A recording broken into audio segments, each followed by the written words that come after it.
السلام علیکم ورحمۃ اللہ وبرکاتہ۔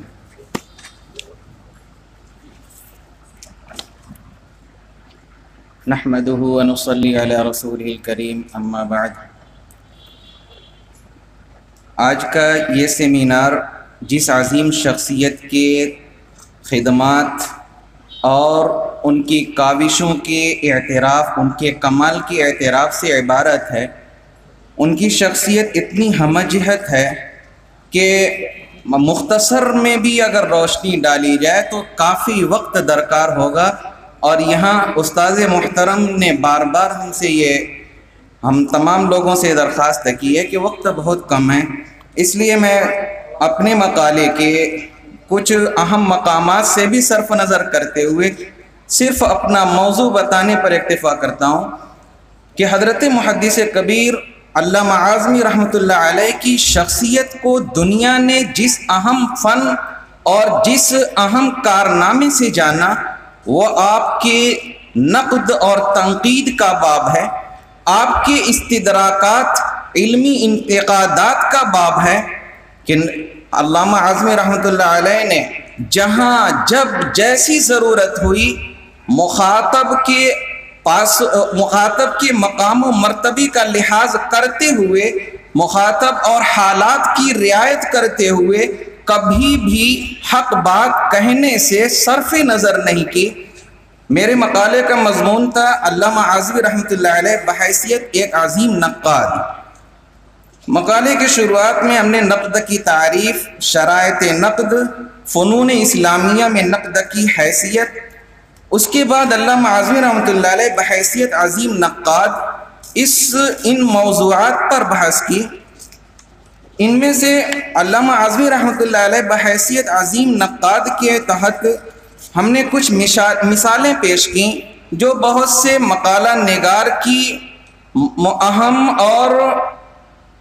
خاص توجہ کی حامل رہی ہیں، جن میں سے شیخ احمد محمد شاکر رحمہ اللہ کی مسند الامام احمد کی تحقیق پر علامہ اعظمی کے انتقادات،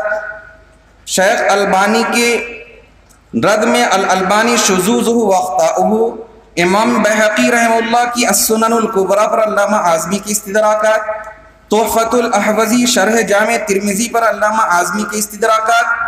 اسی طرح اصطلاحات جرح و تعدیل کے تعلق سے علامہ اعظمی رحمۃ اللہ علیہ کے انتقادات، جن کی کچھ جھلکیاں سابقہ مقالہ نگاروں نے پیش بھی کی، ان پر بحث کی۔ ایک جو اہم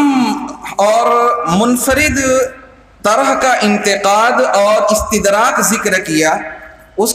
پر میں اکتفا کرتا ہوں۔ حافظ مزی رحمہ اللہ کی تحفۃ الاشراف کے تعلق سے علامہ کمال الدین دمیری رحمہ اللہ پر ایک اہم استدراک۔ علامہ کمال الدین دمیری رحمہ اللہ نے ابن ماجہ کی شرح لکھی اور ابن ماجہ کی حدیث پر حکم لگاتے ہوئے، اس کا تذکرہ کرتے ہوئے عموماً وہ انفرد بہ ابن ماجہ کا لفظ استعمال کرتے ہیں، اور اس سلسلے میں وہ علامہ مزی رحمہ اللہ کی تحفۃ الاشراف پر اکتفا کرتی ہیں۔ جب علامہ اعظمی رحمۃ اللہ علیہ کے سامنے یہ قول آیا، اور خاص طور پر ابن ماجہ کی پہلی حدیث پر علامہ دمیری رحمہ اللہ نے انفرد بہ ابن ماجہ کا حکم لگایا،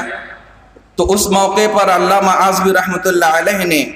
ایک اہم استدراک کیا، ایک اہم نقد کی، اور ایسا علمی فائدہ پہنچایا جو ہمارے اور آپ کے لیے مفید ہے۔ اس فائدے کو اس وقت مولانا لطیف الرحمن صاحب بہرائچی دامت برکاتہم نے اپنی الدیباجہ شہری ابن ماجہ میں بسط و تفصیل سے ذکر کیا ہے، میں صرف ان کی کچھ عبارت پر اکتفا کرتا ہوں۔ کہتے ہیں قال شیخنا حبیب الرحمن العظمی حفظہ اللہ ورعاہ، قال الشارح کمال الدین الدمیری فی الدیباجہ هذا ممن فرد به المصنف، قال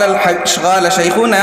فيه نظر، فإن الحديث رواه أصحاب الستة وغيرهم بطرق عديدة، فكيف يصح أن يقال في مثل هذا أنه ممن فرد به المصنف؟ اللهم إلا أن يقال إنه عنا طريق جرير عن الأعمش، فإن كان هذا مراد لزمه أن يقيد بهذا القيد كما فعل المزي، فإنه إذا رمز لهذا الحديث بقاف وحدها قال قاف في السنة عن محمد بن الصباح عنه يعني عن جرير عن الأعمش۔ حاصل اس کا یہ کہ علامہ مزی رحمہ اللہ کا انفرد بھی فلان کہنا یہ مطلق نہیں ہوتا، بلکہ ایک خاص سند کے اعتبار سے ہوتا ہے۔ اگر ہمیں اس حدیث کی انفرادیت کو دیکھنا ہے، اس حدیث پر مطلق حکم لگانا ہے، تو تنہا ایک جگہ دیکھ کر تحفۃ الاشراف کی ایک عبارت سے ہم اس پر حکم نہیں لگا سکتے۔ اگر لگاتے ہیں تو یہ غلطی ہوگی۔ اسی طریقے سے آخر میں ایک لغت کی مشہور کتاب ہے تاج العروس، اس کی مصنف علامہ مرتضیٰ زبیدی رحمہ اللہ کی وطنیت کے تعلق سے ایک بڑی بحث کی تھی۔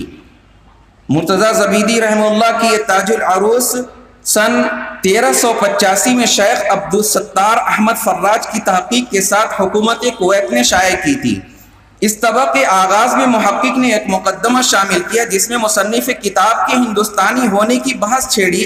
اور تقریباً 3 صفحات میں ان کے ہندوستانی ہونے کو مشکوک و مستبعد قرار دینے کی کوشش کی۔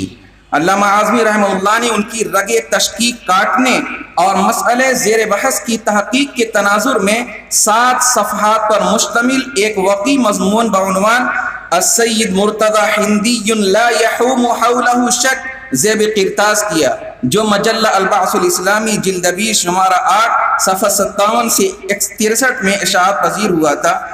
اس مضمون میں علامہ اعظمی رحمہ اللہ نے بڑے اچھی اور ٹھوس دلائل کے ساتھ علامہ مرتضیٰ زبیدی کی وطنیت، ہندوستانی ہونے کا، ان کے ہندی الاصل ہونے کی بات ثابت کی۔